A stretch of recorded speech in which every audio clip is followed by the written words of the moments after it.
Sentence मैंने यहाँ पे लिख दिया कि मैंने लिखा ही इज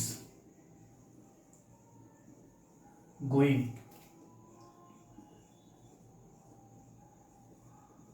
फॉरेन। उस बच्चे का ये कहना था कि sir he is going to foreign, क्या आप नहीं लिख सकते? अब थोड़ा सा ध्यान दें, कभी कभी ऐसा होता है कि हम लोग जब क्वेश्चन देख रहे होते हैं तो बहुत माइनर सी चीजें हम लोग दिमाग से निकाल जाते हैं, क्योंकि अक्सर करके we people are use to going के साथ हम कोई ना कोई प्रीपोजिशन इस्तेमाल कर लेते हैं।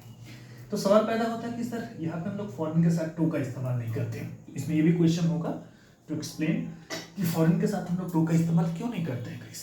सबसे पहले तो बात ये है, हम लोग इसको समझ लेंगे कि इसका अगर हम पार्ट्स ऑफ स्पीच समझे, ये अपने आप में एक सब्जेक्ट का काम कर रहा है, ये अपने आप में एक मेन वर्ब का काम कर रहा है, ये अपने आप में ये मतलब एक हेल्पिंग वर्ब का काम कर रहा है, ये मेन वर्ब का काम कर रहा है आपका, और फॉरेन जो है ये अपने आप में एडजेक्टिव का काम कर रहा है। तो सवाल पैदा होता है सर फॉरेन अपने आप में एडजेक्टिव कैसे हुआ, और अगर हुआ तो एडजेक्टिव्स के जो रूल्स होते हैं, इसके जो प्रोटोकॉल्स होते हैं, क्या ये उस प्रोटोकॉल्स को फॉलो कर रहा है कि नहीं। पार्ट्स ऑफ स्पीच जब आप देखना स्टार्ट करेंगे भाई, एडजेक्टिव का काम क्या होता है, और अगर हम वहाँ पे प्रीपोजिशन लगा देते हैं तो प्रीपोजिशन का काम क्या होता है।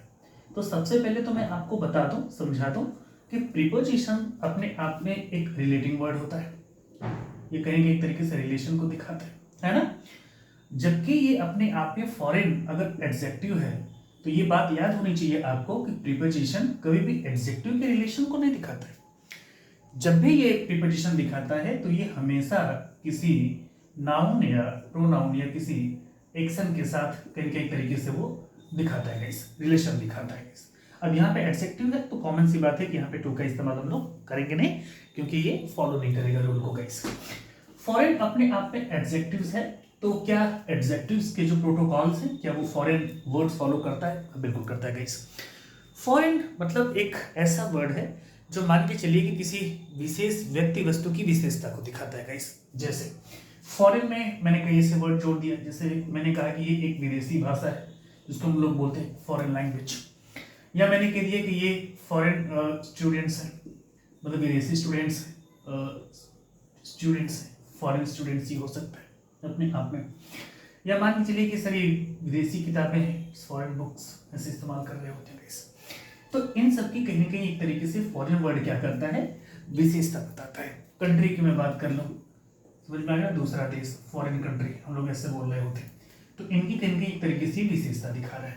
तो यही रीजन होता है गाइस कि हम लोग गोइंग के फॉरेन के साथ टू का इस्तेमाल या किसी भी ऐसे प्रीपोजिशन का यूज नहीं करते हैं, क्योंकि अगर हम प्रीपोजिशन का यूज करेंगे तो प्रीपोजिशन वो रूल को फॉलो नहीं करेगा जो प्रीपोजिशन को करना चाहिए, और अगर हमने बिना किसी प्रीपोजिशन के फॉरेन को रखा है तो ये एडजेक्टिव होते हुए एडजेक्टिव के जो रूल्स होते हैं सारे प्रोटोकॉल्स को ये कहीं ना कहीं फॉलो कर रहा है गाइस।